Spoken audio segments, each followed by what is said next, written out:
Bonjour et bienvenue sur Technapa, la Tech à Papa. Alors aujourd'hui, une vidéo encore sponsorisée par Mintion. Donc je l'avais annoncé un peu sur mon Facebook, hein. J'ai eu l'opportunité de tester leur laser cam et ça m'intéressait parce qu'en fait j'avais déjà commandé quelque chose de similaire de chez SculptFun, qui est toujours en cours de livraison. Et voilà. Donc entre-temps, j'ai eu le Mintion. Je testerai quand j'aurai reçu le SculptFun, celui que j'ai acheté moi. Mais ici, celui-ci m'a été donné par la firme pour en faire une revue sans ligne éditoriale. Alors, je vous propose de découvrir avec moi ce qu'a dans le ventre cette machine et ce qu'elle permet. Je vous rappelle le petit pouce patati patati patata et je vous retrouve après le générique.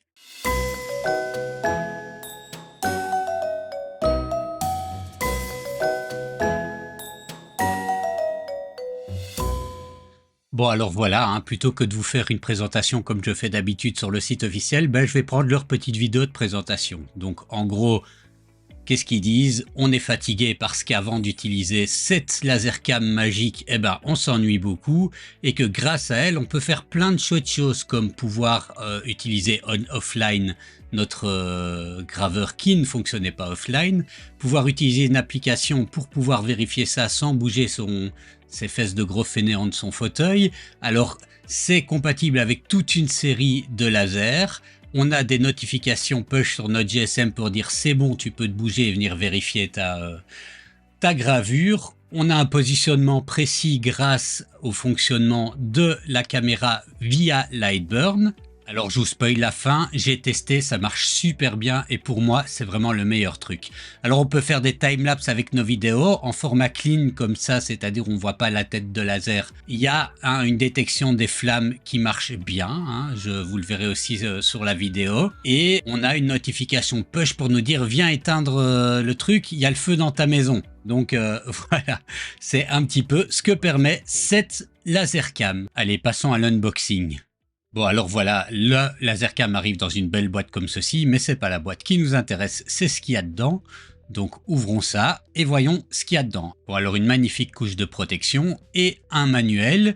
Voilà, qui est en couleur comme vous pouvez le voir et qui détaille quand même vraiment bien. Alors il n'est qu'en anglais mais il détaille bien toutes les étapes pour utiliser cette lasercam. Alors une prise de courant à double entrée, voilà. On a également différentes pièces liées au trépied, donc qui est extensible, qu'on peut bouger dans tous les sens. Enfin bref, c'est un trépied. Alors la base d'attache du trépied, donc voilà, une base d'attache. Alors évidemment le lasercam lui-même avec l'objectif et on a ici une antenne Wi-Fi. On voit qu'il y a un haut-parleur, un port USB, des LED, enfin voilà, tout ce qu'il faut pour le fonctionnement. Un petit sac avec le matériel nécessaire à la calibration. Alors un truc qui vaut à lui seul le prix du laser, un magnifique stylo avec une petite, un petit pied à coulisses intégré, c'est génial. Enfin le détecteur d'incendie et son autocollant et des câbles USB-C assez longs. On en a comme ça plusieurs, donc c'est très bien, il va falloir câbler tout ça. On a également un câble USB-A vers USB-B.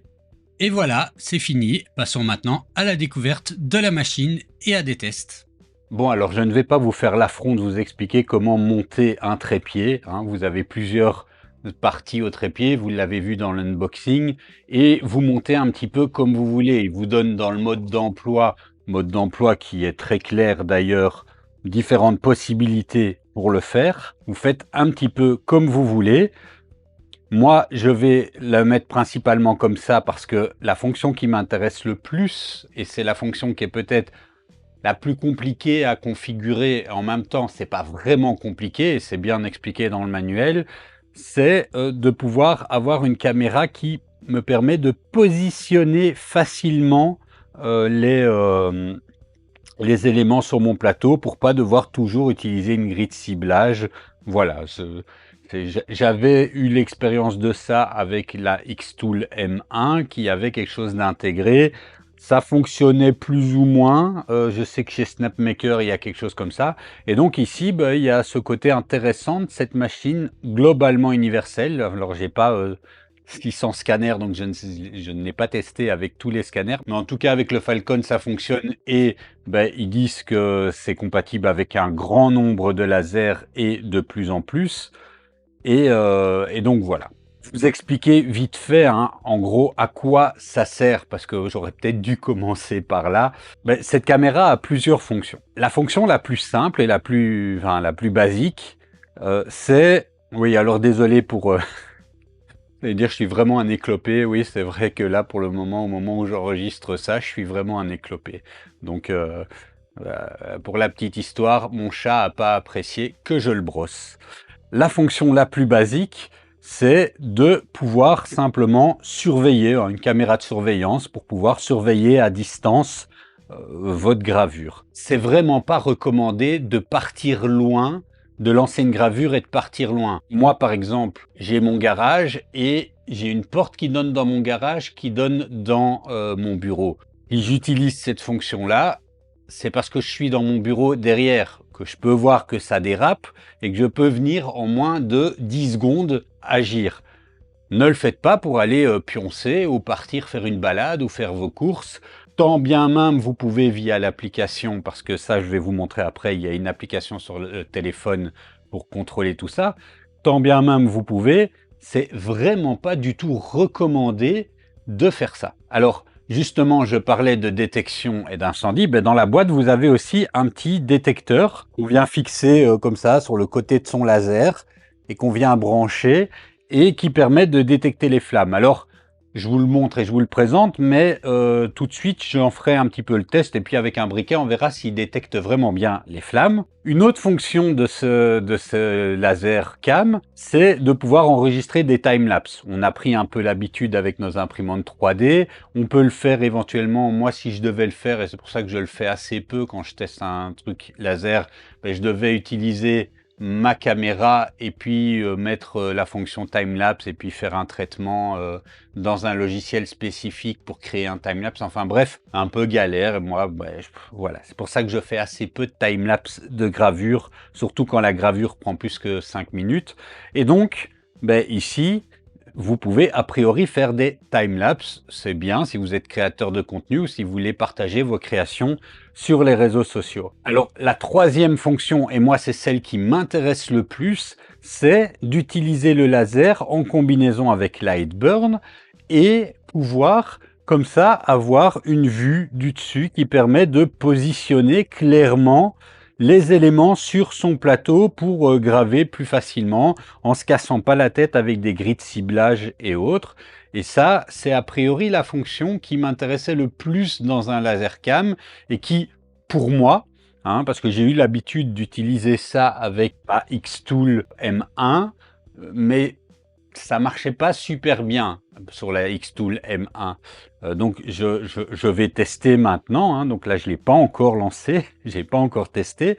Ça, c'est la fonction qui, moi, m'intéresse le plus. Avec le timelapse, c'est la fonction qui m'intéresse le plus parce que des fois, on a envie de se simplifier la vie et peut-être que les puristes vont me dire il n'y a rien de mieux qu'une bonne grille de ciblage et bien adaptée et bien positionnée. C'est vrai, mais moi, je suis, comme je l'ai déjà dit dans ma vidéo sur le laser Falcon, je suis beaucoup plus expérimenté dans les imprimantes 3D que dans les gravures laser. Je ne suis pas un ingénieur et j'aime pas me casser la tête. Et donc, si cette laser cam permet de ne pas me casser la tête, pour moi, ça justifierait la dépense. Donc voilà un petit peu pour l'unboxing et la présentation de la machine. Maintenant, on va voir ce que ça donne en fonctionnement. Bon, alors la première chose à faire, c'est de prendre notre téléphone et d'aller télécharger l'application. Alors pour ça, rien de bien compliqué.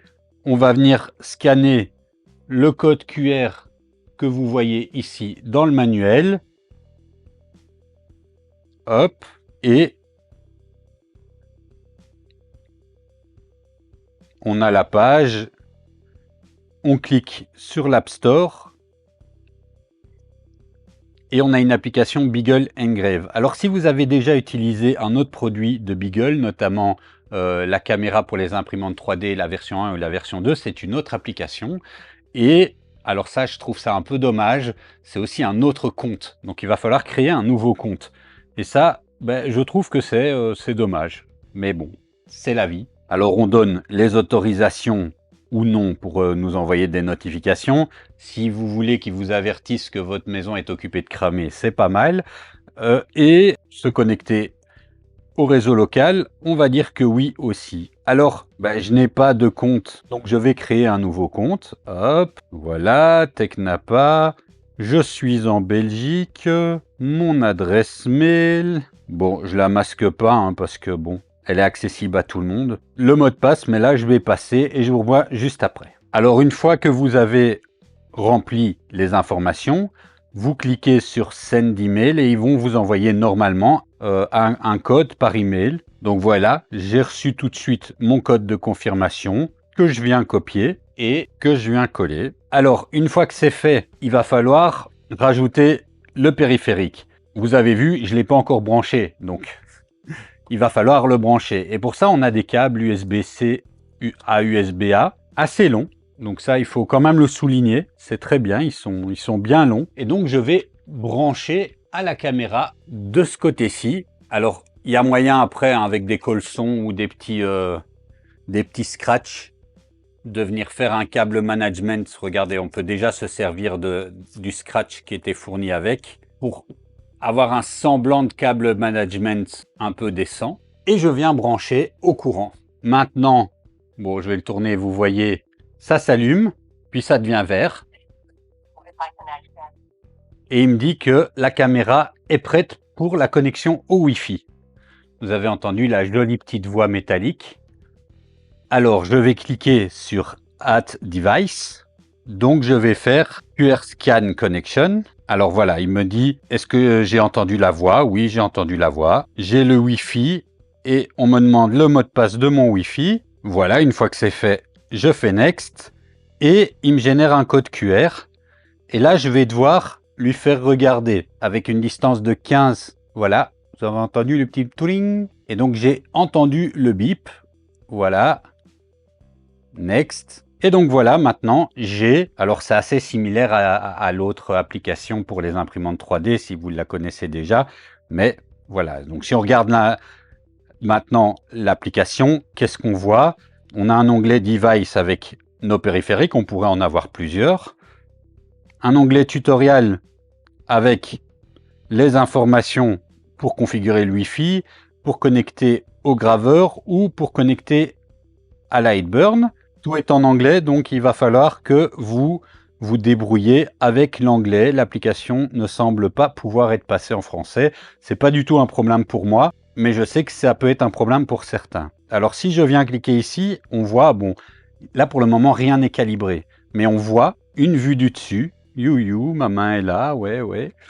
C'est bien moi. Alors pour le moment, la caméra est branchée, mais c'est pas encore connecté au laser, donc ça ne sert à rien que j'essaye de faire un déplacement. Mais on voit un petit peu les possibilités en regardant l'application. On a des infos de configuration sur le calibrage, sur la quantité de données utilisées. On peut venir ici déplacer, avoir l'usage. Moi, j'ai mon ordinateur portable qui est là.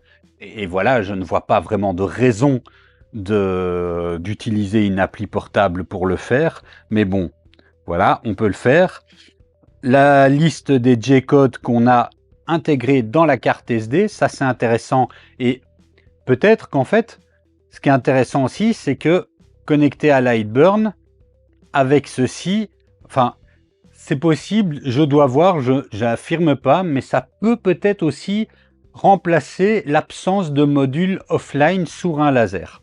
Donc je verrai ça dans le test, je vous dirai plus tard. Notre liste de timelapse vidéo et les informations sur notre graveur. Alors ici, il en donne un par défaut, mais en fait, voilà, c'est pas celui-là. Moi, comme je l'ai dit, il n'est pas encore connecté, mais je peux déjà changer. Je vais mettre que c'est le Creality, que c'est le Falcon 2, voilà. Donc ça, c'est pour l'application.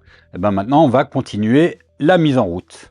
Bon, alors, il nous donne, hein, on l'a vu dans l'unboxing, un câble data, mais en fait, il nous donne aussi un autre câble USB-C pour brancher directement le truc au laser. Ce qui est très bien parce que sur le cas du Creality, le laser, c'est un laser USB-C Donc je vais venir le brancher à la place de l'ordinateur et on va déjà regarder cette fonction-là sans passer via Lightburn. Je viens le brancher au laser et je le branche ici sur le dessus. Bon, il va falloir faire un petit peu de câble management. Pour le moment, je vais le laisser comme ça pour le test, mais on verra après. Maintenant que je l'ai mis, je vais allumer le laser. Sinon, ça risque de ne pas marcher. Ça fait un boucan.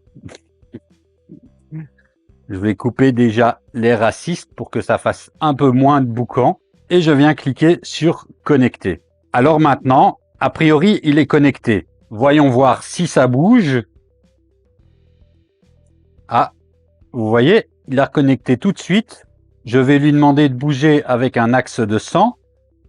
Et hop, la tête du laser bouge. Je peux aussi lui demander de faire un homing. Et il vient se repositionner comme il faut. En faisant son homing, eh ben, tout ceci me paraît très bien. Alors voilà pour le tour d'horizon un petit peu du produit et de l'application en elle-même. Maintenant, on va un petit peu voir dans le fonctionnement. Alors, déjà, première chose, je parlais de sécurité tout à l'heure. On a ici un petit module qui est un module de détection d'incendie. Alors, on va le configurer et je vais vous expliquer comment faire et on va voir s'il fonctionne. C'est censé, alors, sur votre tête de laser, comme c'est le cas chez moi sur le Falcon, vous avez peut-être déjà un détecteur d'incendie, mais celui-ci en est un supplémentaire. Ce qui est pas mal si sur votre laser, vous n'avez pas ça, ou si vous voulez une double sécurité. Alors, comment est-ce qu'on l'installe et comment est-ce qu'il fonctionne? Alors, avec ceci, on a également un petit scotch 3M qu'on va tout simplement venir coller à l'arrière. Bon, alors il est plus grand que le truc, on peut découper ou laisser comme ça. Alors vous voyez, il y a une petite sonde vers le bas, comme ça. Et ben on va la garder vers le bas et en haut, on a la prise pour un câble. Donc on peut venir le mettre ici, sur le côté. Et cette sonde va être alimentée avec un second câble USB qu'on a là. Donc il vous faut quelques prises, mais pour ça, ils ont eu l'intelligence, on l'a vu dans le unboxing, de mettre un truc à double prise dans la boîte. On vient juste s'assurer quand même. Bon, je vous dis, là, c'est le bordel. Mais bon, pour la vidéo, je vais garder ça comme ça. Je ferai un câble management plus propre après. Mais donc, on s'assure quand même bien que notre laser peut bouger sans être encombré par le câble. Et donc là, maintenant, il est branché. Et a priori, maintenant, ça devrait fonctionner. Premier test. On va mettre une flamme à côté et on va voir s'il détecte. Alors, si je fais ça et que je mets une flamme là, vous entendez, ça gueule. En tout cas, il détecte vraiment bien. Un petit coup pour vous casser les oreilles. On réessaye. Ça marche du tonnerre. Donc voilà pour l'utilisation de la caméra avec le laser pour la transformer en laser un petit peu plus intelligent, avec une détection d'incendie, avec un contrôle via une application du laser. Voilà, on peut uploader notre G-code. Ah ouais, ce qu'on va faire, c'est qu'on va maintenant aller regarder sur l'interface web ce que ça donne. Donc nous voilà dans l'interface web, on reprend l'adresse IP qu'on retrouve dans l'application. Alors, l'account par défaut, c'est admin, c'est écrit en dessous. Et le mot de passe par défaut, c'est admin aussi. Donc, je vais cliquer ça et on va voir. Alors, voilà l'interface web. Elle se présente un petit peu comme l'interface web, encore une fois, de l'application pour la BeagleCam, pour les imprimantes 3D. On peut venir voir nos timelapses, les régler, faire lire des G-codes. On peut aussi venir charger des G-codes personnalisés. Vous voyez ici, si on clique sur File List, on peut venir charger un G-code personnalisé ou encore monitorer notre gravure en plein écran. Donc voilà, ça ouvre pas mal de possibilités, cette interface web. Bon, alors pour vous montrer plus concrètement comment tout ça fonctionne, dans ce mode-là, je vais prendre le G-code qui avait été fourni avec le Creality Falcon, le petit aigle qu'on peut découper, l'uploader via mon téléphone et le graver sur cette petite planche. Je reviens dans l'application, je viens faire mon homing Donc alors vous voyez ici toujours, j'ai pas vraiment calibré l'écran, hein, mais ça on verra dans Lightburn, mais ça me permet d'avoir une vue comme ça. Bon alors vous voyez comme la caméra, ben, je l'ai mis de l'arrière vers l'avant, on voit un peu en miroir ici, mais bon, c'est pas très grave, ça c'est du fine tuning qu'on pourra faire après. On vient à cliquer sur le petit plus et vous voyez là j'ai mon J-code qui est là. Voilà, a priori comme ça devrait être bon, donc je clique ici. Et évidemment, comme tous les paramètres sont dans le J-code, il est parti. Alors, cette fonction, elle a quelque chose d'intéressant, c'est qu'elle vous permet aussi, sans installer tout votre barda, si vous avez régulièrement le même fichier à imprimer, où vous connaissez vos paramètres et vous avez les matériaux, eh ben, vous n'êtes plus obligé de lancer Lightburn pour pouvoir, ou GRBL pour pouvoir lancer votre gravure. Donc, en termes de productivité, ça peut quand même aider pas mal. Donc là, pour le moment, on voit qui fait bien ça. Mais évidemment, comme je n'ai pas fait un clean time-lapse, eh ben, on verra le laser fonctionner, mais on verra pas beaucoup le truc être gravé.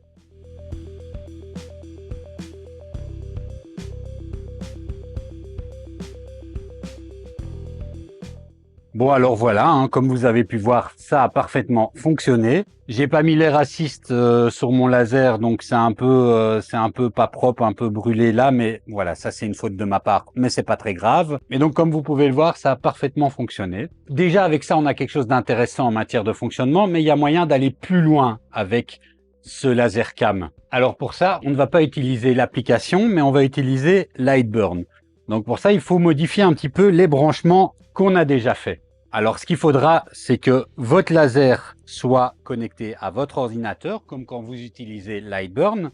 Donc pour ça, eh ben, je viens remplacer ceci et ensuite on vient mettre le câble de ce côté-ci. Hein, vous voyez où il y a la petite antenne.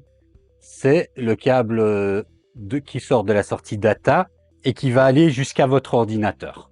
Alors maintenant qu'on est dans Lightburn, c'est pas très compliqué. On vient cliquer sur le menu Fenêtre et on s'assure que le panneau commande de caméra est activé. Ensuite, on vient cliquer là dans l'onglet commande de caméra et on vient simplement sélectionner dans la liste des caméras la caméra Minton LaserCam. Et puis on fait un clic droit, calibrer l'objectif de la caméra. On vient sélectionner notre laser Minton et on clique sur objectif standard puis suivant. Et ensuite, avec les petits, vous voyez, la petite grille de calibration, on vient la mettre comme ils nous disent. Donc d'abord au centre et puis on clique sur capturer. Et ensuite, on fait ça sur tous les coins et on clique chaque fois sur capturer. Alors une fois qu'on a capturé, il nous dit qu'il faut avoir un score entre 0 et 0,3 pour être dans le très bon. Là, il l'a pris. Alors ça paraît bizarre sur l'image comme ça, mais c'est normal. J'ai un score de 0,11, donc je peux passer au suivant pour calibrer un des autres côtés. Et donc voilà, hein, je suis simplement ce qu'il me dit sur l'image, je repositionne ma petite grille de calibrage, je reclique sur capturer et en fonction du score de capturer, voilà, 0,32 ici, c'est en dessous de 0,3, je suis pas super content, donc en fait je vais repositionner un petit peu, voilà, hop, il suffit des fois de pas grand chose, hein.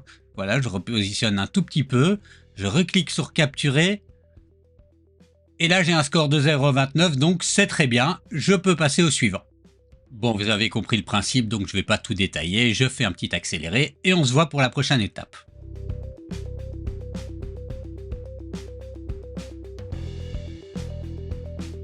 Et ben voilà, c'est calibré.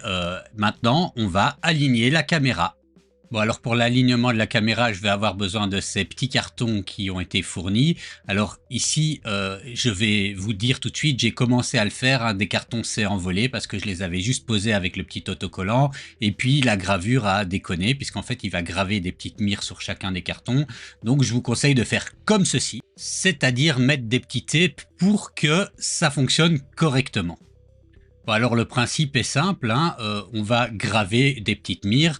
Par contre, je pense que dans le manuel, c'est configuré pour un laser 10 watts parce que la puissance était beaucoup trop forte. Donc j'ai diminué à une puissance de 47% pour mon laser 22 watts.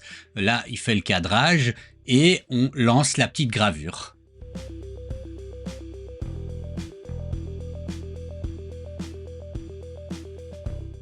une fois la gravure finie, on doit positionner notre tête de laser à un endroit qui gêne pas la caméra et cliquer sur prendre la photo. Et là, vous voyez, on a une photo en noir et blanc.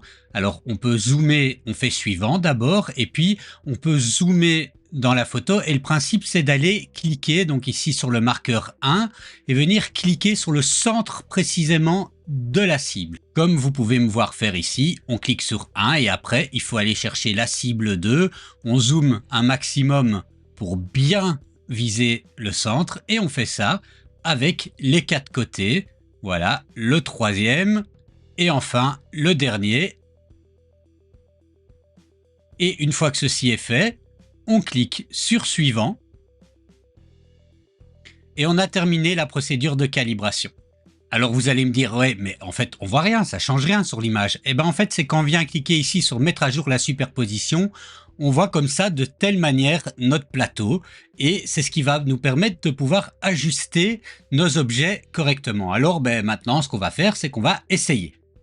Alors pour ça, je vais prendre une plaque comme ça de tilleul de 2 ou 3 mm, je sais plus exactement, et je vais écrire dessus un petit lettrage Technapa. Alors pour voir s'il se positionne vraiment bien, je vais essayer d'écrire pour que le titre soit un peu bouffé par les antennes.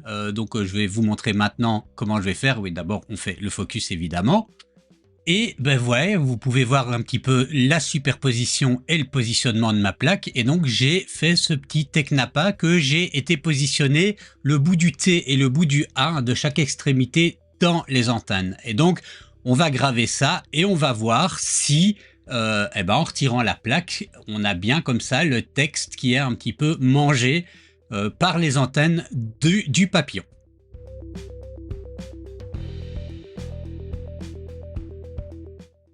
Bon voilà, la gravure c'est fini. Alors si on regarde, eh ben, ça a l'air de s'être parfaitement positionné.